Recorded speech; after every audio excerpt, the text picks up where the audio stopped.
Yes, sir. All right. We have a new version this year. All right. This one is Texas Night Before Christmas. I didn't know this. This one's different. 'Twas the night before Christmas in the cold winter fog. Nary a critter was moving, nor a lone prairie dog. Then from out of the north, Sound effects. the breeze gave a stir. An icy cold blast swirled the fog in a blur. A blue Texas northerner rolled over the plain. The cold fairly whistled through the loose window pane. I poked at the fireplace to stir up a flame. The embers glowed redder. The cold stayed the same. Mom fixed our dinner to be ready next day and thought about Christmas just a few hours away. Our scuffed boots were assembled on the floor, pair by pair, where Santa could find them, for he would soon be there. The young ones were bundled down snug in their covers. A sprout of a girl and two older brothers. So me and my long johns and Ma in her gown warmed up by the fire before we laid ourselves down. I love that picture. You all wouldn't remember the old grandparents standing in front of a fire and it's so cold in the house and you get so hot and burned before you rush to get in bed.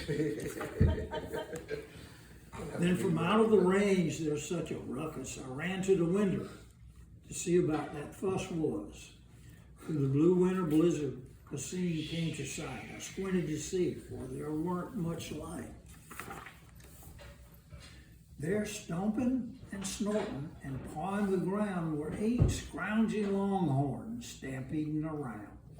In front of a wagon pile full as could be, with boxes and bundles as high as a tree.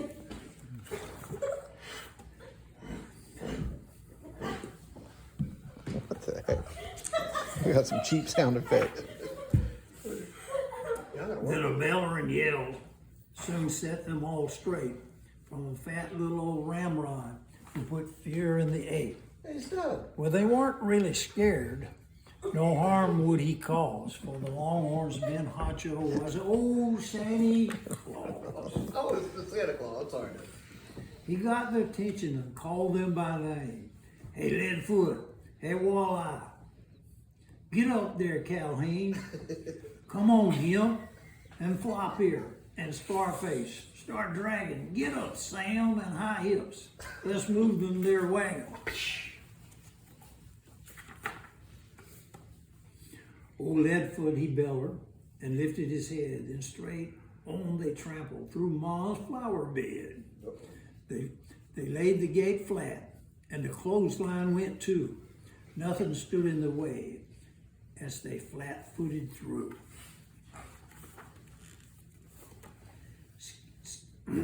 Sandy pulled them up short and on top of the roof after wrecking the porch and then their clodhoppers' hoofs.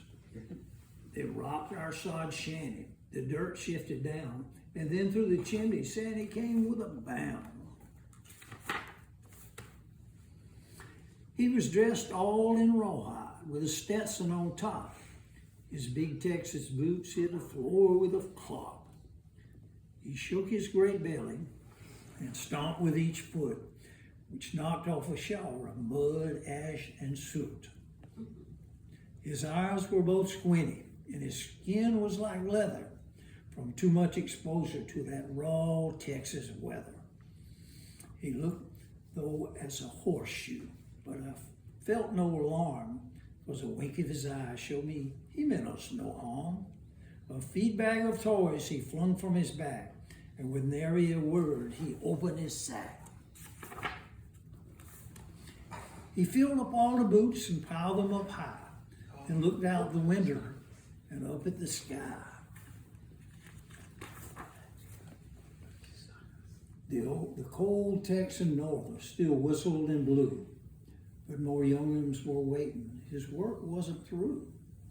He was hard to just leave and walk through the door to face all them longhorns and the cold as before. He drank some hot mud and hunched close to the heat to soak up the warmth and thaw his cold feet. He could no longer dally or put off the chore, so he gave us a wink and pushed through the door. He called over the norther before he went out of sight. "Merry Christmas yet, and we owe it all to you a good night." The end. Yay! Oh, Bolin, Reagan, thank you. I like that one, Reagan. Where'd you find it? My teacher has a bunch of them. Does she have the one that he used, the Cajun one? Yeah. Without